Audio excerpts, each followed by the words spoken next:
بسم اللہ الرحمن الرحیم۔ السلام علیکم ورحمۃ اللہ وبرکاتہ۔ حضرت صالح علیہ السلام سمود کے پوتوں میں سے ایک عربی نبی تھے۔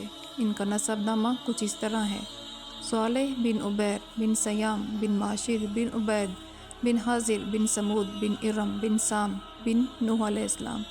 گویا صالح علیہ السلام کا تعلق قوم سمود سے تھا اور یہ قوم عاد کی نسل سے تھی۔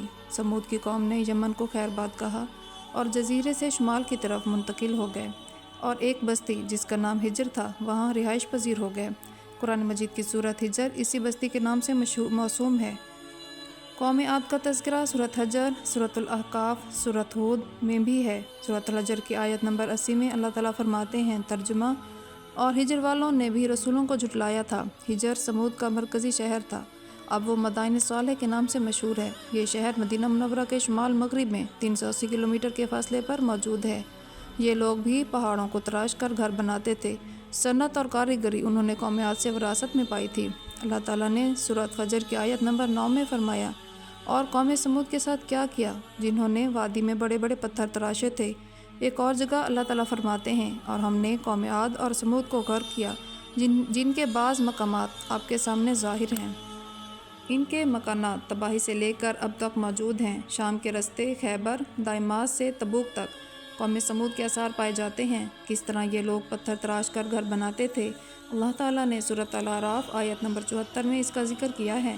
ترجمہ: اس وقت کو یاد کرو جب اللہ نے تمہیں قوم عاد کے بعد جانشین بنایا اور تمہیں زمین پر رہنے کا ٹھکانہ دیا کہ نرم زمین پر محل بناتے ہو اور پہاڑوں کو تراش تراش کر گھر بناتے ہو۔ بس اللہ کی نعمتوں کو یاد کیا کرو۔ پہاڑوں کو تراشنا قوم عاد کی عادت تھی۔ یہ بھی چونکہ انہی میں سے تھے اس لیے پہاڑ تراشنے کا کام ان کو بھی آتا تھا۔ جس طرح اللہ تعالیٰ نے عاد کو نوازا تھا، اسی طرح سمود کو ان سے بڑھ کر نعمتیں عطا کی تھیں۔ اللہ تعالیٰ صالح علیہ السلام کی زبانی ان سے فرماتے ہیں کہ اے سمود، کیا تم ان چیزوں میں بے فکری سے رہنے دیا جائے گا، یعنی باغات، چشموں اور کھیتوں اور کھجوروں میں جن کا خوشہ ملائم ہے، اور تم پہاڑوں کو تراش کر پرتکلف گھر بناتے ہو۔ بس اللہ سے ڈرو اور میرا کہنا مانو۔ لیکن ان لوگوں نے ہر طرح سے قوم عاد کی پیروی شروع کر دی اور بت پرستی کرنا شروع کر دی۔ اللہ نے ان کے درمیان حضرت صالح علیہ السلام کو نبی بنا کر بھیجا۔ نبوت ملنے سے پہلے بھی وہ عقل مند اور علم والے تھے، باعزت گھرانے سے تعلق رکھتے تھے۔ اپنے معاملات کے بارے میں لوگ ان سے مشورہ لینے آتے تھے، لیکن جب آپ نے لوگوں کو دین کی دعوت دی تو وہ آپ کا ساتھ چھوڑ گئے۔ جواب میں کہنے لگے کہ اے صالح، اس سے پہلے تو ہم آپ سے بہت امیدیں لگائے بیٹھے تھے۔ مطلب یہ کہ پہلے تو آپ کا بہت مرتبہ تھا، ہمارے دل میں عزت تھی، ہم نے آپ سے بہت سی امیدیں لگائی ہوئی تھیں، مگر آپ نے یہ باتیں کہہ کر ہماری امیدوں پر پانی پھیر دیا ہے۔ ان کے اس جواب کے باوجود صالح علیہ السلام انہیں تبلیغ کرتے رہے، ایک اللہ کی طرف بلاتے رہے۔ فرمایا، اے میری قوم، تم نیکی سے پہلے برائی کی جلدی کر رہے ہو، اللہ سے معافی کیوں نہیں مانگتے کہ تم پر رحم کیا جائے؟ اللہ سے ڈرو، میری اطاعت کرو، حد سے گزر جانے والے بے باک لوگوں کی طرح نہ بن جاؤ، وہ تمہارے دشمن ہیں، دوست نہیں۔ صالح علیہ السلام نے ہود علیہ السلام کی طرح اپنی قوم کی رہنمائی کی بہت کوشش کی، مگر ان ظالموں نے بھی اسی طرح کفر کیا جیسے قوم عاد نے کیا تھا۔ کہنے لگے، یہ کیسے ہو سکتا ہے کہ ہم تم اکیلے کے تابع ہو جائیں، جبکہ تم بھی ہماری طرح انسان ہو؟ ہم نہیں مانتے کہ تم پر اللہ کی باتیں نازل ہوتی ہیں۔ پھر انہوں نے اللہ کے نبی کو جھوٹا کہنا شروع کر دیا، جادوگر کہا۔ پھر یہ کہ سرکش اور کافر لوگ صالح علیہ السلام کے ساتھ ایمان لانے والے کمزور اور غریب لوگوں کو کہنے لگے، کیسے تم صالح پر ایمان رکھتے ہو؟ ہم تو اس کے منکر ہیں۔ مگر صالح علیہ السلام دن رات ان کو تبلیغ کرتے رہے، یہاں تک کہ یہ لوگ صالح علیہ السلام سے کہنے لگے، تم لوگوں کی وجہ سے ہم پر نحوست آ رہی ہے، تم ہماری مجالس میں نہ آیا کرو۔ حضرت صالح علیہ السلام نے فرمایا، یہ نحوست تمہارے اعمال کی وجہ سے تم پر آتی ہے۔ انہوں نے کہا کہ اے میرے لوگو، اگر میں اپنے رب کی طرف سے کسی مضبوط دلیل پر ہوا اور اس نے مجھے اپنے پاس سے رحمت عطا کی ہو اور میں نے اس کی نافرمانی کی ہو، تو کون مجھے اس کی غضب سے بچا سکتا ہے اور کون میری مدد کر سکتا ہے؟ فرض کرو اگر میں حق پر ہوا، اور یقیناً میں حق پر ہوں، اور اللہ نے مجھے نبوت سے بھی نوازا ہے، پھر بھی میں تمہاری باتوں میں آ کر اس کی نافرمانی کروں تو بلا شبہ اس وقت میں گھاٹے میں ہوں گا اور تمہیں بھی بہت نقصان ہوگا۔ اس پر ان ظالموں نے کہا کہ کوئی معجزہ دکھاؤ اگر تم سچے ہو، اور وہ معجزہ ہماری مرضی کے مطابق ہوگا، اس صورت ہم ضرور ایمان لے آئیں گے۔ آپ ایسا کریں کہ بستی کے کنارے پتھریلی چٹان سے دودھ دینے والی 10 ماہ کی حاملہ اونٹنی کو نکالیں اور اس کا رنگ سرخ ہو۔ صالح علیہ السلام سے مطالبہ کر کے وہ لوگ ایک طرف بیٹھ گئے اور مذاق کرنے لگے اور کہنے لگے اونٹنی 10 ماہ کی ہو اور حاملہ ہو۔ دوسرا کہنے لگا یہ لازمی طور پر اس کا رنگ سرخ ہو۔ تیسرا کہنے لگا اس کی کھال بہت زیادہ اون والی ہو۔ چوتھا بولنے لگا موٹی تازی ہو، تو ہم اس قسم کی اونٹنی ہم نے کبھی دیکھی ہی نہیں۔ پانچواں بولا وہ اتنی بڑی ہو کہ کنویں کا سارا پانی ایک دن میں پی جائے اور دوسرے روز ہم پانی پئیں۔ یہ لوگ اسی طرح طنز کر رہے تھے کہ صالح علیہ السلام نے ان سے کہا کہ اگر مطلوبہ اونٹنی تمہیں مل جائے تو کیا تم ایمان لے آؤ گے؟ وہ سب کہنے لگے ہاں ضرور ہم ایمان لے آئیں گے۔ تو صالح علیہ السلام نے کہا تم سب لوگ ایک دن مقرر کر لو اور میدان میں اکٹھے ہو جانا۔ تو صالح علیہ السلام نے اللہ سے دعا کی کہ یکدم زمین پر زلزلہ طاری ہوا، چٹان پھٹی، اس میں سے بالکل ایسے ہی اونٹنی نکلی جیسا انہوں نے مطالبہ کیا تھا۔ اللہ تعالیٰ نے صالح علیہ السلام کی زبانی سورۃ ہود میں فرمایا، ترجمہ اے میری قوم یہ اللہ کی بھیجی ہوئی اونٹنی ہے، یہ تمہارے لیے معجزہ ہے، اب تم اسے اللہ کی زمین میں کھاتا ہوا چھوڑ دو اور اسے کوئی تکلیف نہ دینا ورنہ فوری عذاب تم پر نازل ہوگا۔ اس اونٹنی کو چونکہ کسی اونٹنی نے پیدا نہیں کیا تھا اس لیے اس کو ناقۃ اللہ یعنی اللہ کی اونٹنی کہا جاتا ہے۔ پھر صالح علیہ السلام نے فرمایا لوگو سن لو، ایک دن یہ اونٹنی پانی پیے گی، ایک دن تم پیو گے اور اسے کوئی تکلیف نہ پہنچائے ورنہ اللہ کا عذاب تم پر نازل ہوگا۔ سورۃ القمر میں اللہ تعالیٰ فرماتے ہیں کہ بے شک اونٹنی کو ہم نے ان کے لیے ایک آزمائش بنا کر بھیجا ہے، تم صبر کے ساتھ ان کے انجام کا انتظار کرو۔ اسی نشانی کے ظاہر ہونے کے بعد اللہ تعالیٰ نے فرمایا تم دیکھو کہ ان کا انجام کیا ہوتا ہے، ان کی سختیوں پر صبر کرو اور ان سے کہہ دو کہ پانی پر ایک دن ان کا اختیار ہوگا اور دوسرے دن اونٹنی کا، خبردار کوئی زیادتی نہ کرے۔ سورۃ شمس میں اللہ تعالیٰ فرماتے ہیں، ترجمہ کہ ان سے اللہ کے رسول نے فرما دیا تھا کہ اللہ کی اونٹنی اور اس کی باری کی حفاظت کرو، یعنی اسے نہ تو پانی پینے سے روکو اور نہ ہی کوئی تکلیف پہنچاؤ۔ اس معجزے کو دیکھ کر لوگ دو گروہوں میں تقسیم ہو گئے مگر بہت ہی کم لوگ ایمان لے آئے، اکثر لوگ اپنے کفر پر ڈٹے رہے۔ اللہ تعالیٰ فرماتے ہیں ان لوگوں نے خود معجزے کا مطالبہ کیا تھا مگر اسے اپنی آنکھوں سے دیکھنے کے باوجود ظلم پر اڑے رہے۔ اللہ تعالیٰ سورۃ ہجر میں فرماتے ہیں، آیت نمبر 81، ترجمہ اور انہیں ہم نے اپنی نشانیاں بھی عطا فرمائی تھیں مگر وہ کفر پر اڑے رہے۔ سورۃ بنی اسرائیل میں اللہ تعالیٰ فرماتے ہیں، ترجمہ ہم نے قوم سمود کو نشان کے طور پر اونٹنی عطا فرمائی مگر انہوں نے اس پر ظلم کیا، بے شک وہ ایک واضح نشانی تھی۔ نہیں کہہ سکتا تھا کہ اسے جادوگروں نے پیدا کیا۔ اونٹنی ان میں موجود رہی، جہاں چاہتی مرضی سے جاتی تھی۔ اس نے ایک بچے کو جنم دیا اور اس کا دودھ ساری قوم کو کافی ہوتا تھا۔ لوگ اسے دیکھ کر حیران ہوتے، بچہ اونٹنی کے ساتھ رہتا تھا، یہ ایک واضح نشانی تھی، اس پر جادوگروں کا گمان بھی نہیں کیا جا سکتا تھا۔ اللہ فرماتے ہیں ہم نے قوم سمود کو نشان کے طور پر ایک اونٹنی دی تھی لیکن انہوں نے اس پر ظلم کیا، حالانکہ یہ نشانیاں ہم لوگوں کو ڈرانے کے لیے ہی بھیجتے ہیں۔ وہ لوگ اس اونٹنی کو دیکھ کر حیران ضرور ہوئے مگر ایمان پھر بھی بہت کم لوگ لے کر آئے، حالانکہ اس نشانی کے بعد انہیں چاہیے تھا کہ ایمان لے آتے۔ ایک دن قوم کے سرداروں نے مشورہ کیا کہ اگر ہم صالح علیہ السلام کو ایسے ہی چھوڑ دیں گے تو لوگ ہمیں چھوڑ کر صالح کے پیروکار ہو جائیں گے۔ اس اونٹنی نے ہمیں مصیبت میں ڈال دیا ہے، اس سے ہمارے جانور بھی ڈرتے ہیں، لہٰذا ہمیں اسے چھٹکارا حاصل کرنا چاہیے۔ وہ آپس میں مشورہ کرتے رہے، آخرکار ایک آدمی کو انہوں نے منتخب کیا۔ مورخین کا اس پر اتفاق ہے کہ اس کا نام عودار بن سالف تھا، اس کے ساتھ اس کا ایک ساتھی اور بھی تھا، دونوں نے مل کر اونٹنی کو قتل کیا۔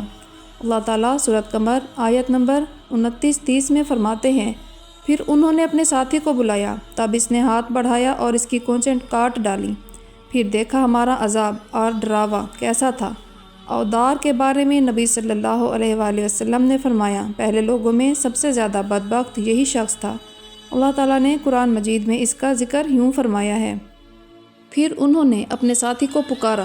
سورۃ شمس میں اللہ تعالیٰ فرماتے ہیں، جب ان میں بڑا بدبخت شخص اٹھ کھڑا ہوا، اپنے ساتھی کو ساتھ لیا اور اونٹنی کو قتل کرنے کے لیے تیار ہو گیا۔ آپس میں مشورہ ہوا کہ یہ نہ کہا جائے کہ ہم نے اسے قتل کیا۔ اس طرح باقی لوگوں نے بھی اتفاق کیا۔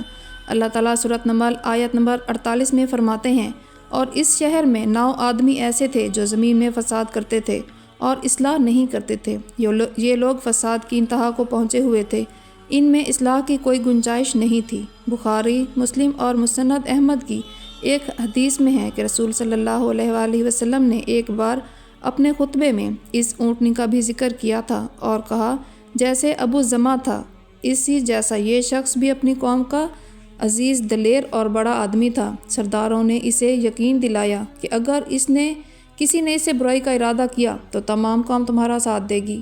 وہ شخص اونٹنی کے انتظار میں بیٹھ گیا۔ وہ پہاڑی سے آتی اور پانی پی کر واپس چلی جاتی۔ اونٹنی پہاڑ سے نکلی تو اس پر حملہ کرنے کے لیے گئے، مگر اونٹنی کی جسامت اور غصہ دیکھ کر ڈر گئے تو بدبخت اودار نے اپنے ساتھیوں کی یہ حالت دیکھی تو ہنسا اور آگے بڑھ کر اونٹنی کی ران میں تیر مارا۔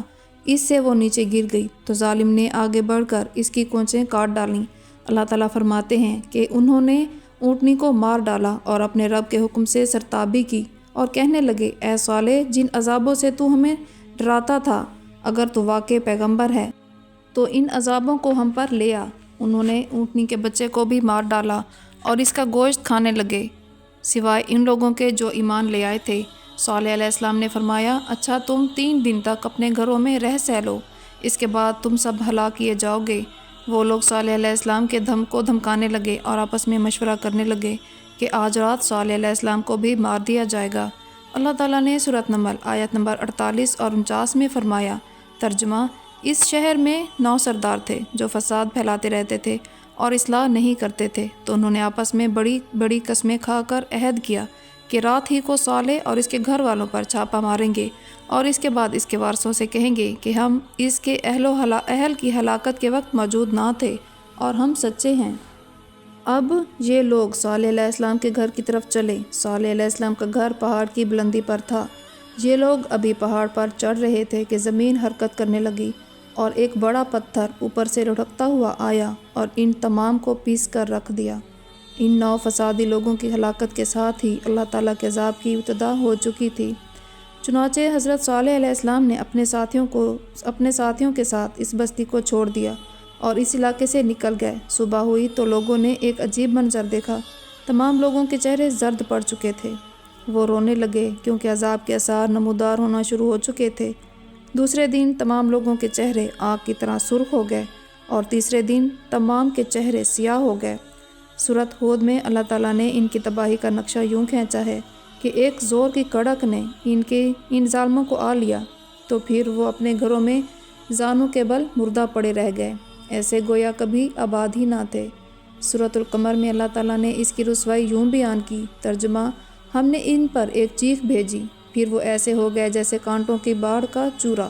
دوسری طرف حضرت صالح علیہ السلام کو اللہ تعالیٰ نے اپنی رحمت سے نجات دی۔ اللہ تعالیٰ سورۃ ہود آیت نمبر 66 میں فرماتے ہیں، ترجمہ: پھر جب ہمارا فرمان آ پہنچا تو ہم نے صالح علیہ السلام اور ان کے ساتھیوں کو بچا لیا، اور اس دن کی رسوائی سے بھی یقیناً تیرا پروردگار نہایت توانا اور غالب ہے۔ اس قوم کے آثار آج تک موجود ہیں۔ مدینہ منورہ کے شمال مغرب میں ان کے گھر موجود ہیں۔ اب یہ علاقہ مدائن صالح کے نام سے مشہور ہے۔ عذاب کے آثار نمودار ہونے کے بعد حضرت صالح علیہ السلام نے اپنی قوم سے کہا کہ میں نے تمہیں آگاہ کیا تھا مگر تم خیر خواہوں کو پسند نہیں کرتے۔ اس کے بعد صالح علیہ السلام اپنے ساتھیوں کے ساتھ ہجرت کر کے فلسطین آ گئے اور رملہ نامی بستی میں رہنے لگے اور وہیں پہ آپ کا انتقال ہوا۔ نبی صلی اللہ علیہ وآلہ وسلم صحابہ کرام کے ساتھ تبوک تشریف لے گئے تو آپ نے مدائن صالح کے قریب قیام فرمایا تھا۔ صحابہ نے ان کنوؤں سے پانی لے لیا اور ان کے کچھ برتن بھی لے لیے۔ آپ کو جب پتہ چلا تو آپ صلی اللہ علیہ وآلہ وسلم نے فرمایا، ان برتنوں کو توڑ دو، اس پانی کو بہا دو اور اس میں پکے کھانے کو گرا دو۔ آپ صلی اللہ علیہ وآلہ وسلم نے انہیں گھروں میں داخل ہونے سے بھی روک دیا۔ آپ نے فرمایا، میں ڈرتا ہوں کہ کہیں تم پر بھی ایسا عذاب نہ آ جائے جو ان پر آیا تھا۔ ان کے علاقوں میں داخل نہ ہوا کرو، اگر ہونا بھی ہو تو روتے ہوئے جایا کرو تاکہ تمہارا شمار ظالموں میں نہ ہو۔ اللہ تعالیٰ فرماتے ہیں، آگاہ رہو، قوم سمود نے اپنے رب سے کفر کیا، سن لو ان سمودیوں پر پھٹکار ہے۔ قوم سمود کا قصہ قرآن مجید میں 26 مرتبہ بیان کیا گیا ہے۔ اس کے بعد لوگ سکون سے رہنے لگے مگر پھر نئے سرے سے ان میں خرابی پیدا ہوئی۔ شیطان نے پھر اپنا کام دکھایا، ان کے دلوں میں وسوسہ ڈالا اور فلسطین، عراق، مصر اور جزیرے کے نواحی علاقوں میں شرک پھیل گیا آپ صلی اللہ علیہ وآلہ وسلم نے فرمایا، میں نے اللہ تعالیٰ سے دعا مانگی کہ میری امت میں عذاب عام مسلط نہ فرمائے۔ اللہ نے میری دعا قبول کر لی۔